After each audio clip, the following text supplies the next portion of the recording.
1001 ಸರ್ಕಾರಿ ಹಿರಿಯ ಪ್ರಾಥಮಿಕ ಶಾಲೆಗಳಲ್ಲಿ ಏನು ಇಂಗ್ಲೀಷ್ ಮಾಧ್ಯಮವನ್ನು 2018-19ರಲ್ಲಿ ಏನು ಪ್ರಾರಂಭ ಮಾಡಲಾಗಿತ್ತು, ಆ ಶಾಲೆಗಳಲ್ಲಿ ಈಗ 8ನೇ ತರಗತಿಗೆ ಆ ವಿದ್ಯಾರ್ಥಿಗಳು ಯಾವ ಮಾಧ್ಯಮವನ್ನು ಕಲಿಬೇಕು? ಯಾಕಂದರೆ ಇಷ್ಟು ದಿವಸಗಳವರೆಗೂ ಇಂಗ್ಲೀಷ್ ಮಾಧ್ಯಮವನ್ನು ಕಲಿತಿದ್ದಾರೆ ಅವರು.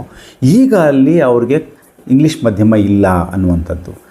ಈಗ ಅಂಥವ್ರಿಗಿರ್ತಕ್ಕಂಥ ಸಾಧ್ಯತೆಗಳನ್ನು ನಾವು ಗಮನಿಸಿದರೆ, ಆ ವಿದ್ಯಾರ್ಥಿಗಳಿಗೆ ಆ ಶಾಲೆಗಳಲ್ಲಿ 1001 ಸರ್ಕಾರಿ ಹಿರಿಯ ಪ್ರಾಥಮಿಕ ಶಾಲೆಗಳಲ್ಲಿ 8ನೇ ತರಗತಿಯನ್ನು ಉನ್ನತೀಕರಣ ಮಾಡಲಿಕ್ಕೆ ಅವಕಾಶ ಇದೆ. ಇದನ್ನು 2 ರೀತಿಯಲ್ಲಿ ಮಾಡಬಹುದು. ಒಂದು, ಸಮಗ್ರ ಶಿಕ್ಷಣ ಯೋಜನೆಯಲ್ಲಿ ಕೇಂದ್ರ ಮತ್ತು ರಾಜ್ಯ ಸರ್ಕಾರಗಳ ಜಂಟಿ ಇದೇನಿದೆ, ಒಂದು ಕೇಂದ್ರ ಪುರಸ್ಕೃತ ಯೋಜನೆ ಅಂತ ನಾವೇನು ಕರೀತೀವಿ, ಸೆಂಟ್ರಲಿ ಸ್ಪಾನ್ಸರ್ಡ್ ಸ್ಕೀಮ್.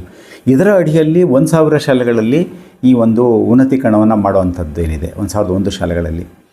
ಅದಕ್ಕೆ ಈಗ ಆ ಯೋಜನೆ ಈಗಾಗಲೇ ಮುಗಿದೋಗಿರುತ್ತೆ, ಈ ವರ್ಷಕ್ಕೆ ಅದು ಬರಲ್ಲ. ಇನ್ನೊಂದು, ರಾಜ್ಯ ಸರ್ಕಾರನೇ ಈ 1001 ಶಾಲೆಗಳಲ್ಲಿ ಈ 8ನೇ ತರಗತಿಯನ್ನು ಉನ್ನತೀಕರಣವನ್ನು ಮಾಡಲಿಕ್ಕೆ ಅವಕಾಶ ಇದೆ, ಅದನ್ನು ಮಾಡಬಹುದು ಅನ್ನುವಂಥದ್ದು. 2ನೇ ಸಾಧ್ಯತೆಯನ್ನು ನಾವು ಗಮನಿಸೋದಾದರೆ, ಆ ವಿದ್ಯಾರ್ಥಿಗಳು ಹತ್ತಿರದ ಯಾವುದಾದ್ರೂ ಒಂದು ಸರ್ಕಾರಿ ಪ್ರೌಢಶಾಲೆಗಳಲ್ಲಿ ಏನು ಇಂಗ್ಲೀಷ್ ಮಾಧ್ಯಮ ಇರುತ್ತೆ ಅಲ್ಲಿ ಅವರು ಜಾಯಿನ್ ಆಗಬಹುದು. ಯಾಕೆಂದರೆ ಇಲ್ಲಿಯವರೆಗೂ ಅವರು ಕನ್ನಡ ಮಾಧ್ಯಮದಲ್ಲಿ ಇದ್ದರೂ ಸಹ ಆ ವಿದ್ಯಾರ್ಥಿಗಳು ಅಲ್ಲಿ 8ನೇ ತರಗತಿ ಇಲ್ಲ ಅಂದಾಗ ಅವ್ರು ಹೋಗಲೇಬೇಕು ಪ್ರೌಢಶಾಲೆಗೆ. ಅಲ್ಲಿ ಅವರು ಪ್ರೌಢಶಾಲೆ ಯಾವ ಹತ್ತಿರದಾಗ ಇರತಕ್ಕಂಥ ಪ್ರೌಢಶಾಲೆಗೆ ಅವರು ಇಂಗ್ಲೀಷ್ ಮಾಧ್ಯಮಕ್ಕೆ ಹೋಗ್ಬೋದು. 3ನೇ ಸಾಧ್ಯತೆ, ಹತ್ತಿರದಲ್ಲಿರ್ತಕ್ಕಂಥ ಸರ್ಕಾರಿ ಪ್ರೌಢಶಾಲೆಗಳಲ್ಲಿ ಕನ್ನಡ ಮಾಧ್ಯಮ ಇದ್ದರೆ ಕನ್ನಡ ಮಾಧ್ಯಮವನ್ನು ಅವರು ಕಲಿಬಹುದು, ಅವ್ರಿಗೆ ಇಚ್ಛೆ ಇದ್ದರೆ ಅನ್ನುವಂಥದ್ದು.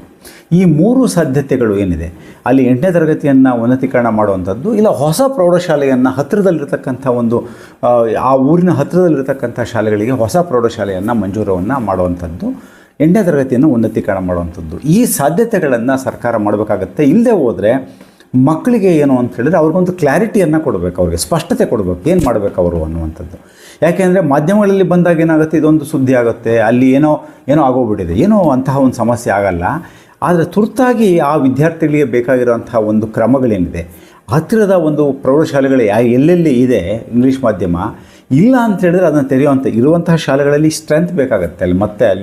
ಅಲ್ಲಿ ಏನು ಬೇಕಾಗುತ್ತೆ, ಅಲ್ಲಿ ವಿದ್ಯಾರ್ಥಿಗಳ ಸಂಖ್ಯೆ ಜಾಸ್ತಿ ಇರಬೇಕಾಗತ್ತೆ. ಈಗ 7ನೇ ತರಗತಿಯಲ್ಲಿ ಅಟ್ಲೀಸ್ಟ್ ಒಂದು 30, 35, 40 ಮಕ್ಕಳಿದ್ದರೆ ಅಲ್ಲಿ, ಯಾಕಂದರೆ ಕೇಂದ್ರ ಸರ್ಕಾರದ ಮಾರ್ಗಸೂಚಿ ಪ್ರಕಾರ ಮತ್ತು ರಾಜ್ಯ ಸರ್ಕಾರದ ಮಾರ್ಗಸೂಚಿ ಪ್ರಕಾರ 60-70ಕ್ಕಿಂತ ಹೆಚ್ಚು ವಿದ್ಯಾರ್ಥಿಗಳು 7ನೇ ತರಗತಿಯಲ್ಲಿ ಇದ್ದಂತಹ ಕಡೆ ಮಾತ್ರ 8ನೇ ತರಗತಿಯನ್ನು ಹೈಸ್ಕೂಲನ್ನು ಕೊಡುವಂಥ ಒಂದು ಪಾಲಿಸಿ ಏನಿದೆ, ಒಂದು ಕಾರ್ಯನೀತಿ ಏನಿದೆ, ಅದನ್ನು ರೂಢಿಸ್ಕೊಂಡು ಬಂದಿರುವಂಥದ್ದು. ಈ ದೃಷ್ಟಿಯಿಂದ ಕನಿಷ್ಠ 40 ಮಕ್ಕಳಾದರೂ ಇದ್ದರೆ ಅಲ್ಲಿ ಉನ್ನತೀಕರಣ ಮಾಡಲಿಕ್ಕೆ ಅವಕಾಶ ಆಗುತ್ತೆ. ಕಮ್ಮಿ ಮಕ್ಕಳಿದ್ದರೆ it is not feasible, it's not viable ಅನ್ನುವಂಥದ್ದು. ಅಲ್ಲಿ ಅದಕ್ಕೆ ಪ್ರಸ್ತುತ ಆಗೋಲ್ಲ, ಅದು ಹೊರೆ ಆಗಬಹುದು ಅನ್ನುವಂಥದ್ದು. ಮುಂದಿನ ದಿನಗಳಲ್ಲಿ ಅದು ಮುಚ್ಚುವಂಥ ಸಾಧ್ಯತೆಯೂ ಇರಬಹುದು ಅನ್ನುವಂಥದ್ದು. ಈ ಎಲ್ಲ ದೃಷ್ಟಿಗಳನ್ನು ಗಮನಿಸ್ಕೊಂಡಾಗ ಸರ್ಕಾರದ ವತಿಯಿಂದ ಈ ಶಾಲೆಗಳಲ್ಲಿರ್ತಕ್ಕಂಥ ವಿದ್ಯಾರ್ಥಿಗಳು ಏನು ಮಾಡಬೇಕು ಅನ್ನುವಂಥ ಒಂದು ಸ್ಪಷ್ಟವಾದ ನಿರ್ದೇಶನವನ್ನು, ಒಂದು ಮಾರ್ಗದರ್ಶನವನ್ನು, ಒಂದು ಸೂಚನೆಯನ್ನು ಅದು ಕೊಡುವಂಥದ್ದೇನಿದೆ, ಒಂದು ಜನರಲ್ ಸೂಚನೆ ಇಲ್ಲಿ ಆಗೋದಿಲ್ಲ. ಅಲ್ಲಿಯ ಜಿಲ್ಲಾ ಮತ್ತು ಅಲ್ಲಿಯ ತಾಲೂಕು ಅಧಿಕಾರಿಗಳು ಅದಕ್ಕೆ ಸಂಬಂಧಪಟ್ಟಂಥ ಒಂದು ಮಾರ್ಗದರ್ಶನವನ್ನು ಸ್ಥಳೀಯವಾಗಿ ಕೊಡಬೇಕಾಗತ್ತೆ.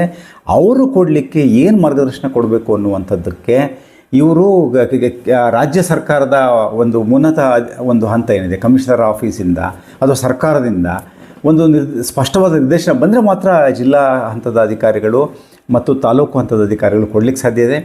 ಈ ನಿಟ್ಟಿನಲ್ಲಿ ನಿರೀಕ್ಷೆ ಮಾಡಬಹುದು ಅನಿಸುತ್ತೆ. ಈ ಗಮನಕ್ಕೆ ಅವ್ರಿಗೆಲ್ಲರಿಗೂ ಗಮನಕ್ಕೆ ಹೋಗಿರುತ್ತೆ. ಎಷ್ಟೋ ಸಾರಿ 7 ವರ್ಷದಿಂದ ಕೊಟ್ಟಿರೋಂಥ ಇಂಗ್ಲೀಷ್ ಮಾಧ್ಯಮ ಅನುಮತಿ ಏನಿದೆ, ಅವರು 8ನೇ ತರಗತಿಗೆ ಬಂದಿರೋಂಥದ್ದು ಎಷ್ಟೋ ಸಾರಿ ಅದು ಮಿಸ್ ಆಗುವಂಥ ಸಾಧ್ಯತೆ ಇರುತ್ತೆ.